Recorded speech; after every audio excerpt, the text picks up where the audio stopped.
Welcome back to Organist Launchpad. In this segment, I'll be talking about the specific costs that you have to consider when signing up for a competition or not. There are numerous financial costs to competitions that you should consider before you sign up. Not all competitions reimburse for food, airfare, or accommodation. If you're signing up for a competition that does not reimburse these things, you want to have a rough estimate of how much these things will cost you.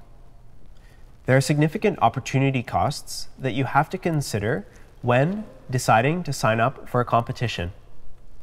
These include time away from friends and family.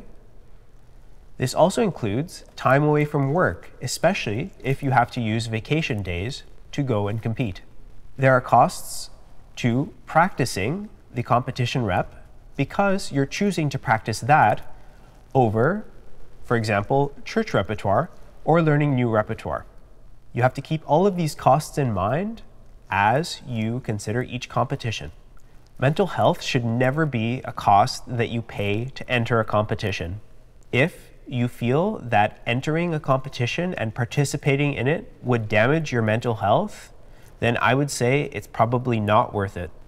As you evaluate each competition that you're considering entering, you want to ask yourself whether the competition aligns with your particular career goals, whether that be playing concerts, recitals, or church work.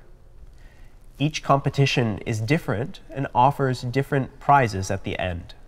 Many major competitions offer management as one of their prizes. So you have to consider whether or not you can take advantage of that first prize if you are lucky enough to win. If you win a management contract, you'll be quite busy on the road, you'll be playing recitals in different places, and that's quite time-consuming. So now let's talk about strategy when it comes to performing in a competition. I would say one of the most important things when it comes to competitions is effective programming. You want to pick pieces that reflect well upon you as an artist, that show you at your most creative, colorful, daring, and exciting. Keep in mind also that the organ that you're performing on is an equal partner in your performance.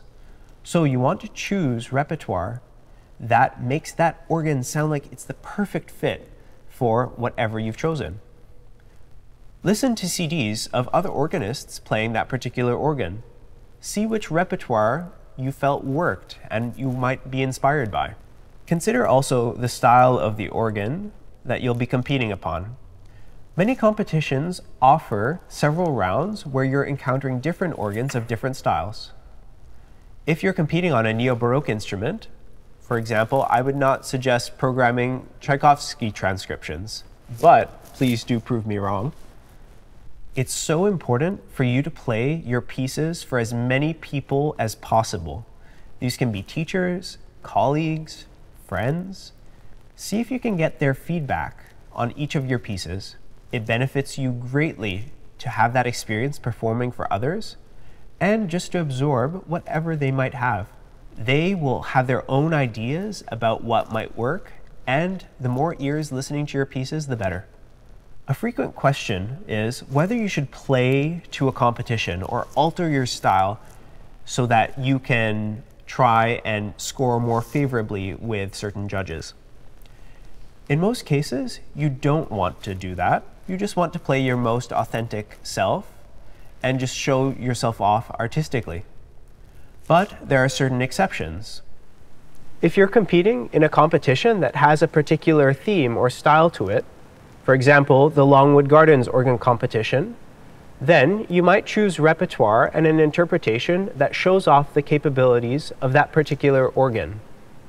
For example, a style of Bach playing that uses more legato and maybe some orchestral sounds would be appropriate for this particular competition.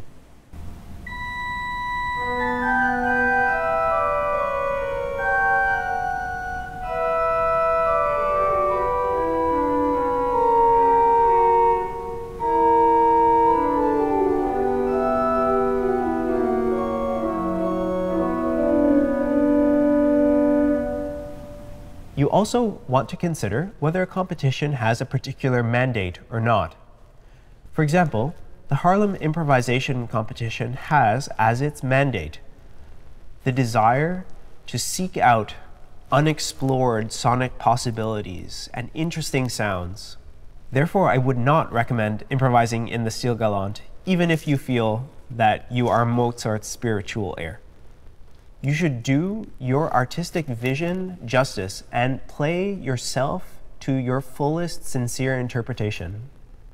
You have to take risks to win competitions, and so don't feel chained trying to play to an imaginary judge's preference.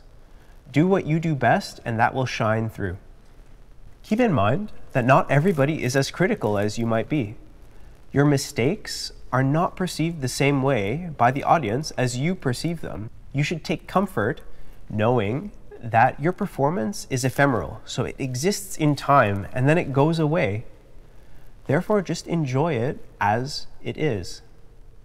It doesn't define who you are as an artist if you don't want it to. As part of the practice leading up to the competition, you will be given several hours of designated practice time on the instruments. However, your preparation should begin even before then. Do some research on the instrument's stop list so that you can pre-plan as many of your registrations as possible. You want to record yourself during your practice session so that you can listen for balance. I would recommend setting up a mobile recorder halfway down the length of the concert hall or church that you'll be performing at, just so that you can listen for your registrations and see if they sound exactly as you want them. As you first approach the competition organ, you want to try out some of the characteristic sounds of the particular instrument. For example, I would try out the principal chorus just to see what the mixtures sound like, the quality of the foundations. I would also have a close listen to some of the pedal stops to see how well they speak.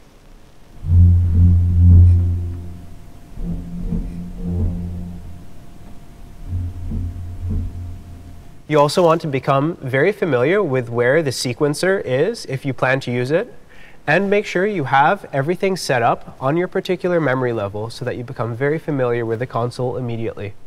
The people who tend to win competitions are experienced competition players. I don't know anyone personally who just won an international competition as their very first competition. Often it's the culmination of many, many years of trying. So that's my advice to you. You should just keep trying and trying and trying again until the stars align where you play your best and a favorable jury also enjoys it too. There's no shame in programming repertoire from competition to competition or concert to concert that you know really, really well, like the back of your hand. You can think about it like aging a fine wine. These pieces grow with you as you perform them and as you gain more experience with them, taking them from venue to venue. Thanks for watching, and I hope that you'll join for the next video where I'll talk about what happens after the competition.